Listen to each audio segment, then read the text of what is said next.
नमस्कार दोस्तों। और अपने चल रहे थे क्या राजस्थान के इतिहास में पुरातात्विक स्रोत, लेकिन आज पढ़ेंगे क्या ताम्रपत्र। अभिलेख पढ़ लिए थे और अब पढ़ते हैं क्या ताम्रपत्र। आज ताम्रपत्र को इस तरीके से पढ़ेंगे कि मैटर ज्यादा मिले और टाइम कम लगे, इसलिए हम क्या आज एडिटिंग का ऑप्शन लेके आए हैं। यदि आपको अच्छा लगे तो कमेंट करके बताएं, और अच्छा नहीं लगे तो पहले की तरह ही पढ़ाएंगे। अगर ये अच्छा लगता है तो कमेंट करके बताएं कि हाँ ऐसे पढ़ाएं, तो इसमें क्या है मैटर ज्यादा मिलेगा और टाइम कम लगेगा, यानी कम टाइम में ज्यादा मैटर। तो आज ताम्रपत्र पढ़ते हैं। ये ताम्रपत्र है ना, ये भूमिदान से संबंधित होता है। किससे? भूमिदान से। यानी जब शासक किसी ब्राह्मण बौद्ध भिक्षुओं को क्या भूमिदान करता है तो उसका उल्लेख यानी दिनांक, समय, कारण, सारा विवरण किसमें लिखते हैं? ताम्रपत्र के अंदर, ताम्रपत्र में लिखा जाता था। तो भारत में सर्वप्रथम क्या सातवाहन शासकों ने क्या भूमिदान की प्रथा प्रारंभ की थी। किसने प्रारंभ की थी? सातवाहन शासकों ने भूमिदान की प्रथा प्रारंभ की। और इसके अलावा मतलब जब इनकी भाषा थी तो प्रारंभ में इनकी भाषा संस्कृत थी, लेकिन धीरे धीरे ये स्थानीय भाषाओं में ही लिखने लग जाए। यानी अब पहले भाषा कौन सी थी? संस्कृत। फिर बाद में इनकी भाषा स्थानीय भाषा हुई, यानी अपनी भाषाओं में लिखने लग गए। और इस ताम्रपत्र में भूमि नाप के लिए बीघा और हल दो इकाइयों का प्रयोग करते थे। जब एक हल के अंदर 50 बीघा का प्रमाण माना गया, और ये बीघा होता है, ये बीघा छोटे बड़े चलते रहते हैं, तो कहीं 25 मास का, तो कहीं 40 मास का, कहीं इससे छोटे बड़े भी होते हैं, लेकिन न्यूनतम 25 मास का बीघा होता था। तो ये अपनी क्या हो जाती है? ताम्रपत्र की सामान्य जानकारी हो जाती है। इसके अलावा आगे बढ़ते हैं क्या ताम्रपत्र।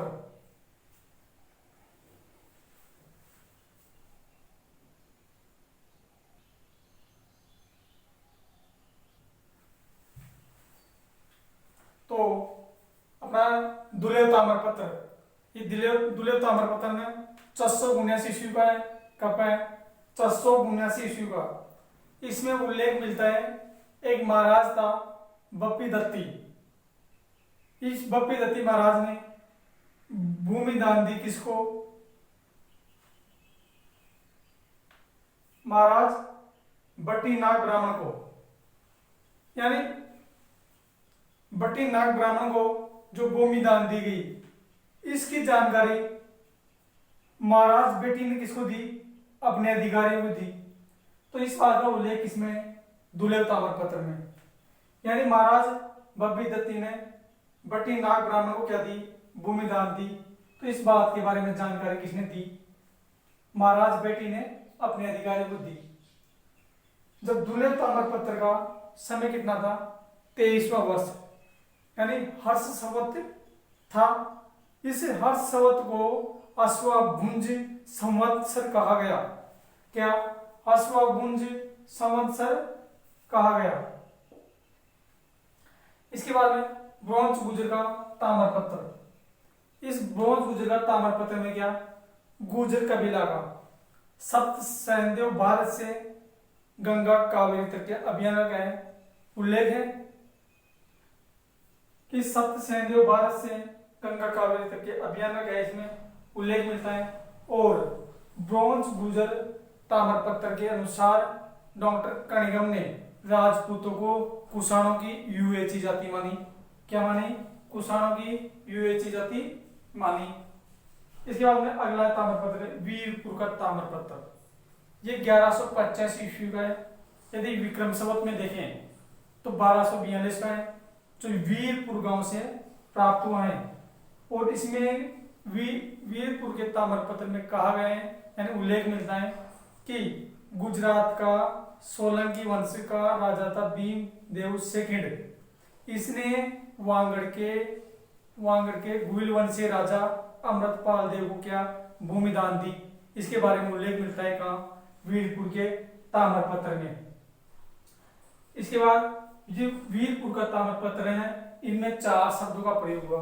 अर्घट शब्द, ये अर्घट शब्द है ना, ये रैट के लिए प्रयोग हुआ, रैट के लिए प्रयोग हुआ। ये ग्राम शब्द, ये ग्राम शब्द किसके लिए प्रयोग हुआ,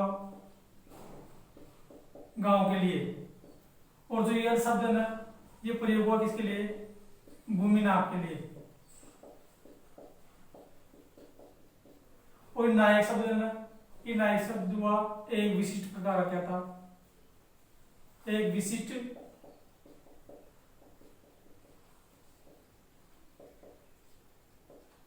विशिष्ट प्रकार का पद था नायक। तो वीरपुर के ताम्रपत्र में ये 4 शब्द प्रयोग हुए। अर्घट शब्द रेड के लिए, ग्राम शब्द गांव के लिए, और हल शब्द किसके लिए, भूमि नाप के लिए। और एक पद था नायक, ये एक विशिष्ट पद था। इसके बाद में अगले ताम्रपत्र पढ़ते हैं।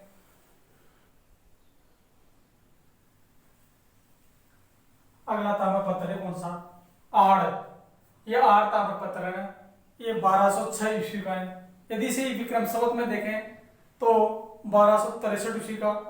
और किसका है, श्रावण शुक्ल का है, और भीमदेव शेखर का, यानी गुजरात का चालुक्य 16वीं वंश राजा कौन, भीमदेव सेकंड का है। कौन सा ताम्रपत्र, आड़ ताम्रपत्र। इस आड़ ताम्रपत्र में गुजरात के तो 16 के राजा थे, मूल राज से और भीमदेव सेकंड तक के राजाओं की क्या मिलती है, इसमें वंशावली का उल्लेख मिलता है। इसके बाद इसमें कहा गया है भीमदेव को सेकंड को उपाधियों सहित इसमें दर्शाया गया, क्या कि प्रम्बटारक, महाराज अधिराज, परमेश्वर, अभिनव सिद्धराज श्री भीमदेव सेकंड ने मेवाड़ के आड़ से संबंधित भूमि और मेवाड़ के कड़वा से संबंधित भूमि थी, वो किसको दान दी थी, एक महाराज, मानी महाराज था कौन, एक ब्राह्मण वंश का, वो महाराज रविदेव ब्राह्मण को क्या, वो सारी की सारी भूमि इसको दान दी रविदेव ब्राह्मण को। यानी आड़ ताम्रपत्र में कहा गया कि परम्बटारक, महाराज अधिराज, परमेश्वर, अभिनव सिद्धराज श्री भीमदेव सेकंड ने जो आड़, मेवाड़ के आड़ से संबंधित भूमि और कड़वा के जो संबंधित क्षेत्र था, वह रविदेव नामक ब्राह्मण को क्या भूमि दान दी। उसका उल्लेख इसमें आड़ ताम्रपत्र में। इसके अलावा ये खेड़ा ताम्रपत्र है ना, 1437 ईस्वी का है और कुंभा के समय का है। 1437 ईस्वी का है और कुंभा के समय का है। और खेड़ा ताम्रपत्र में कुंभा द्वारा जो एकलिंग जी को भूमि दान दी गई थी और जो खेत वहां का दान दिए गए थे, और धार्मिक स्थिति की जानकारी मिलती है खेड़ा ताम्रपत्र से। और खेड़ा ताम्रपत्र में एक और उल्लेख मिलता है कि जो उस समय जो प्रचलित मुद्रा थी, जो 400 टका शंभू को दान देने के बारे में इसमें बताया गया है। इसके बाद पारसोली का ताम्रपत्र है जो 1473 ईस्वी का है और महाराणा रायबल के समय का है। ये पारसोली ताम्रपत्र है, इनने भूमियों के बारे में, यानी भूमियों की किस्मों के बारे में बताया, पीवल, मगरा, माल, गोरमो, इन भूमियों के बारे में बताया गया। जो ये भूमियां क्या समस्त कर से क्या थी, मुक्त थी। तो अब ये हो गया ताम्रपत्र, लेकिन कुछ छोटी सी जानकारी और दे देता हूं। जो ये रविदेव है ना, इसका पिता कौन था, पिता विभड़ ब्राह्मण था। थोड़ा सा मैं इसको मिटा देता हूं।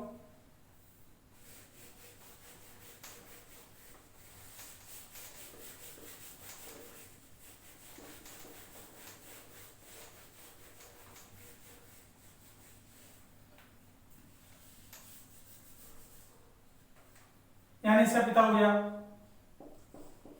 इसका पिता कौन था? विवड़ ब्राह्मण था। ये विवड़ ब्राह्मण ये कहाँ का निवासी था? निवासी था नौली गांव का। कहाँ का निवासी?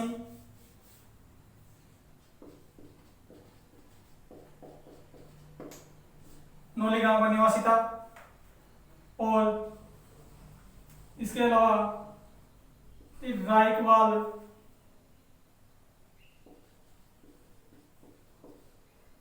रायकवाल जाति का ब्राह्मण था।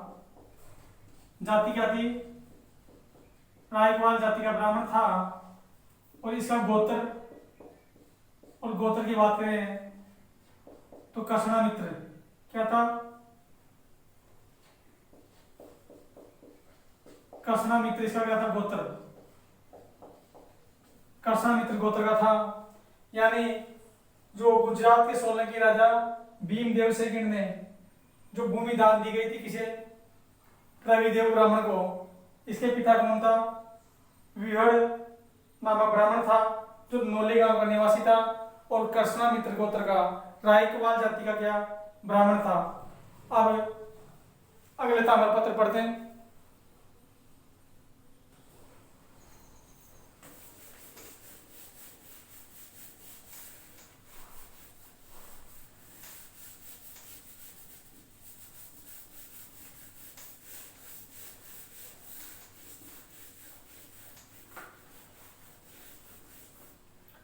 यानी एक ताम्रपत्र पढ़ते हैं। कौन सा?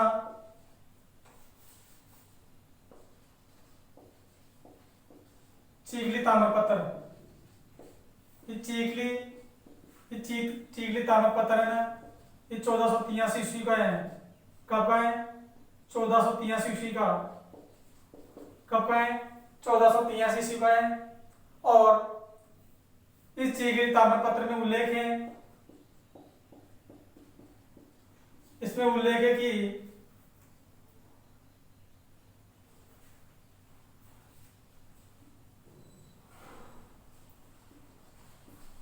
किसानों से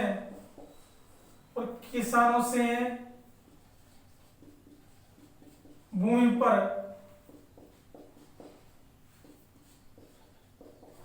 लिए जाने वाले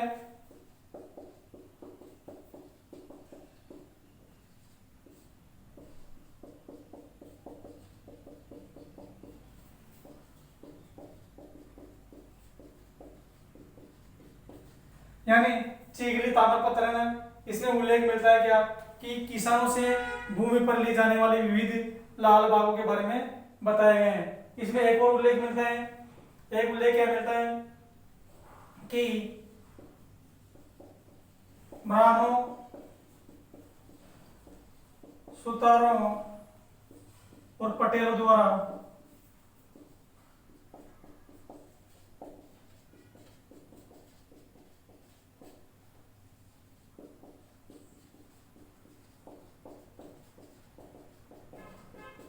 यानी चीगली ताम्रपत्र में उल्लेख मिलता है कि ब्राह्मणों, सुतारों और पटेलों द्वारा जो खेती की जाती है उसके बारे में उल्लेख किया गया है कहाँ? चीगली ताम्रपत्र में। इसके अलावा एक और ताम्रपत्र पढ़ते हैं। कौन सा? बेड़वास। बेड़वास गांव का ताम्रपत्र। ये बेड़वास गांव का कहां से मिला? बेड़वास गांव से मिला था, इसलिए इसे कहते हैं क्या? बेड़वास गांव का ताम्रपत्र है। इस बेड़वास गांव का ताम्रपत्र है ना, ये कब का है? ये 1643 ईस्वी का है। कब का है? 1643 ईस्वी का है।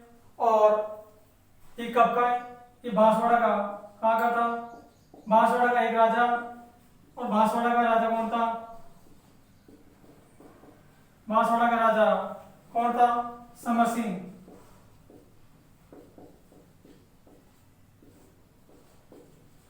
समर सिंह के समय का है ये।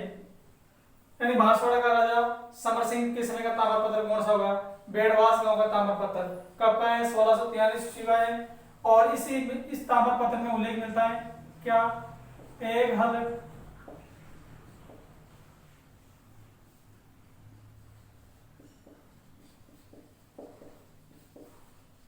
तो इसमें उल्लेख मिलता है क्या? एक है भूमिदार का उल्लेख मिलता है, एक है टीकरी गांव का, एक ताम्रपत्र हो रहे ठीकरा, यानी ठीकरा गांव का ताम्रपत्र।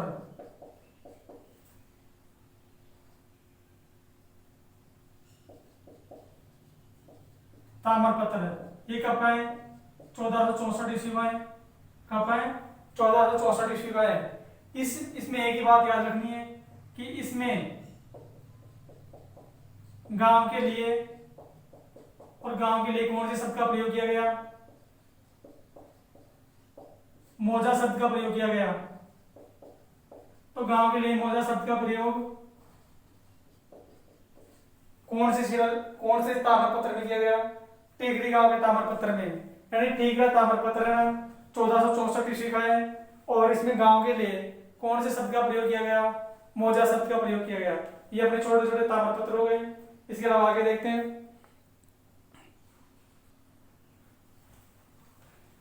अगला ताम्रपत्र डिंगरोल ताम्रपत्र। ये डिंगरोल ताम्रपत्र है ना 1648 ईस्वी का है और महाराणा जगत सिंह के काल का है। यानी महाराणा जगत सिंह का और महाराणा जगत सिंह के समय का कौन सा ताम्रपत्र हो गया? डिंगरोल ताम्रपत्र। यानी डिंगरोल गांव में मिला। और इसके अलावा महाराणा जगत सिंह प्रतिवर्ष क्या? चांदी की एक तुला दान करता था। इस बात का उल्लेख भी किसमें मिलता है? डिंगरोल ताम्रपत्र में मिलता है। इसके अलावा कीटखेड़ी ताम्रपत्र 1648 ईस्वी का है। 1648 ईस्वी का है। इसके अलावा कहां से मिला? प्रतापगढ़ से मिला। 1648 सॉरी ये 1650 का। तो कीटखेड़ी ताम्रपत्र है ना 1650 ईस्वी का है। कहां से मिला? प्रतापगढ़ से। ये कीटखेड़ी स्थान किसको दान दिया गया था? विश्वनाथ भट्ट को। विश्वनाथ भट्ट को दान दिया गया था और विश्वनाथ भट्ट से संबंधित है क्या? कीटखेड़ी ताम्रपत्र। इस कीटखेड़ी ताम्रपत्र में उल्लेख मिलता है कि राजमाता चौहान द्वारा जब विश्वनाथ गोवर्धन नाथ जी मंदिर के निर्माण की यानी उसकी प्रतिष्ठा के समय जो ताम्रपत्र का उल्लेख किया गया कौन सा ताम्रपत्र? कीटखेड़ी ताम्रपत्र। तब गोवर्धन नाथ जी मंदिर की क्या प्रतिष्ठा चल रही थी और उस समय इसकी कीटखेड़ी ताम्रपत्र का लिखा गया था। 1650 की बात है। और इसकी भाषा कौन सी थी? भाषा स्थानीय भाषा थी। और इसमें जब कीटखेड़ी ताम्रपत्र के अंतिम दो श्लोक में विश्वनाथ भट्ट को दीक्षा गुरु कहा गया है। तो कौन सा गुरु का? दीक्षा गुरु विश्वनाथ भट्ट को। इसके अलावा अगला ताम्रपत्र पढ़ते हैं।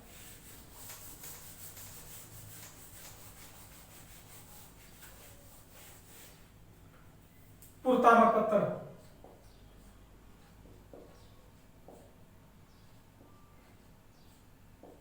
ताम्रपत्र ये 1535 ईस्वी का है और महाराणा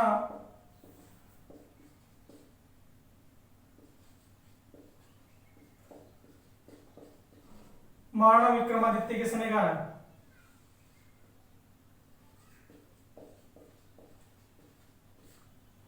इस ताम्रपत्र में कौन से ताम्रपत्र में?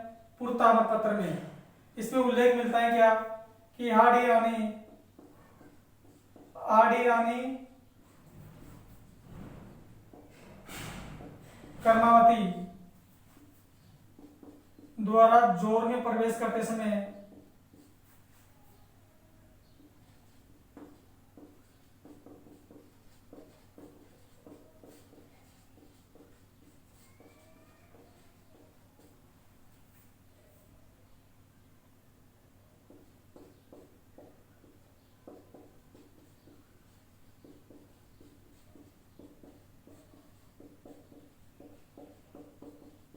सामान्य हाडी रानी के द्वारा जोर में प्रवेश करते समय जो भूमि दान दी गई थी उसका उल्लेख कहाँ मिलता है? पूर्व ताम्र पत्र में मिलता है। इस पूर्व ताम्र पत्र में और इस पूर्व ताम्र पत्र से चित्तौड़ का, कहाँ का? चित्तौड़ के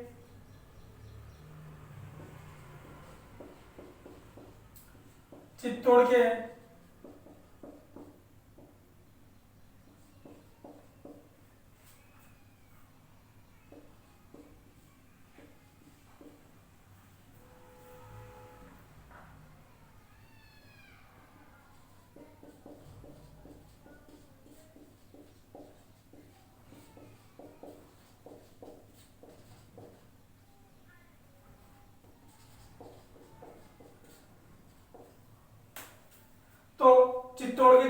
दूसरे शाखे का सही समय का पता चलता है कौन से ताम्र पत्र से?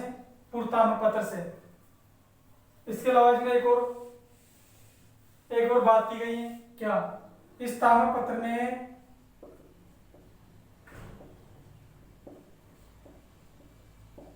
जोर परता पर क्या प्रकाश डाला गया है? तो जोर परता पर प्रकाश डाला गया है कौन से ताम्र पत्र में?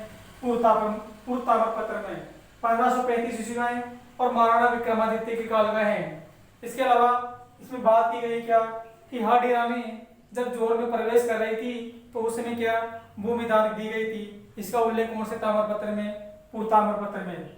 इसके अलावा इसमें जोर परता पर क्या प्रकाश डाला गया है और चित्तौड़ के जो द्वितीय शाखे का सही समय का पता चलता है कौन से ताम्र पत्र से? पूर्व ताम्र पत्र से।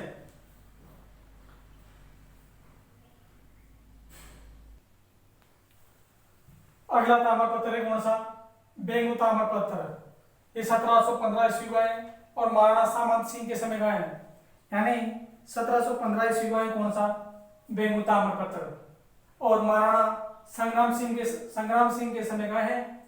इसमें उल्लेख मिलता है कि प्रहलाद को दी गई एक रैट और भूमि, पीवल, माल, मगरा, बाघ, ये भूमि का क्या उल्लेख मिलता है? ये भूमियां किसको दी गई थी? प्रहलाद को। एक रैट और भूमि, पीवल, माल और बाघ, ये भूमियां दान दी गई थी किसको? प्रहलाद को। इस बेंगू ताम्र पत्र में एक उल्लेख और मिलता है क्या कि जो बेंगू राज्य का जो दान था वो किसका रहेगा? राज्य का ही रहेगा, ना कि किसी दी गई प्रतिष्ठित व्यक्ति का। किसका रहेगा? राज्य का रहेगा। एक और ताम्र पत्र कौन सा? बरखेड़ी का ताम्र पत्र। ये 1739 का है और ये महारावत गोपाल सिंह के समय का है। इसका है गोपाल सिंह के समय का है। इसमें उल्लेख मिलता है कि कान्हा को दी गई लाख, पसाव और लखना लागत। कौन सी? लखना लागत। कान्हा को दी गई लाख, पसाव और लखना लागत देने का उल्लेख कौन से ताम्र पत्र में? बरखेड़ी के ताम्र पत्र में। ये लाख पसाव है ना, ये एक सम्मान पूर्वक क्या सम्मान पूर्वक इनाम है। इनाम है जो किसको? कवियों और विद्वान को दी जाती है। कवियों और विद्वानों को दी जाती है। लाख, पसाव,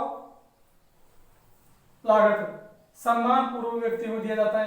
यानी जो सम्मान पूर्वक दी जाती है इनाम वो कौन सी है? लाख, पसाव। ये लखना लागत है ना, ये प्रतिष्ठित व्यक्ति को दी जाती है, यानी प्रतिष्ठा पूर्वक जो इसको लेने का अधिकार रखता है उस व्यक्ति को कौन सी लखना लागत दी जाती है। इसके बाद प्रतापगढ़ का ताम्र पत्र है जो 1817 ईस्वी का है। महारावत सामंत सिंह के समय का है। यानी कि जो प्रतापगढ़ का ताम्र पत्र है वह 1817 ईस्वी का है और ये महारावत संग्राम सिंह सामंत सिंह के समय का है। कब का है? सामंत सिंह के समय का है। और ये प्रतापगढ़ का ताम्र पत्र है ना, इसमें उल्लेख मिलता है कि राज्य में ब्राह्मणों पर लगने वाला टंकी कर को समाप्त करने का उल्लेख इसमें किया गया, प्रतापगढ़ के ताम्रपत्र में। इसके अलावा एक छोटे छोटे दो ताम्रपत्र और पढ़ते हैं, ये देख रहा हूं। इसके अलावा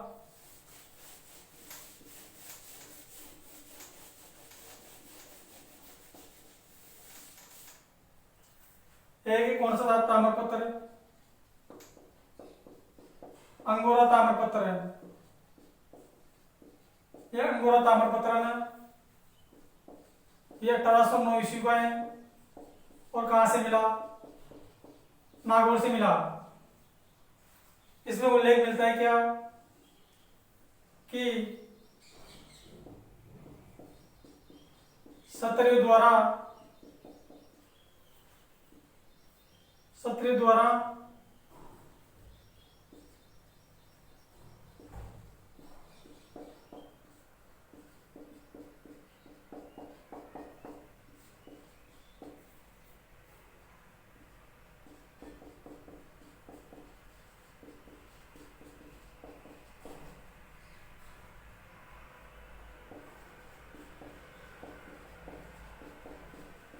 तो क्षत्रिय द्वारा ब्राह्मणों को दी गई भूमि की जानकारी कहां से मिलती है, अंगोरा ताम्रपत्र से। क्षत्रिय द्वारा ब्राह्मणों को दी गई भूमि दान का उल्लेख कौन से ताम्रपत्र में, अंगोरा ताम्रपत्र में। इसके अलावा एक और ताम्रपत्र है, कौन सा, लावा ताम्रपत्र। कौन सा ताम्रपत्र है,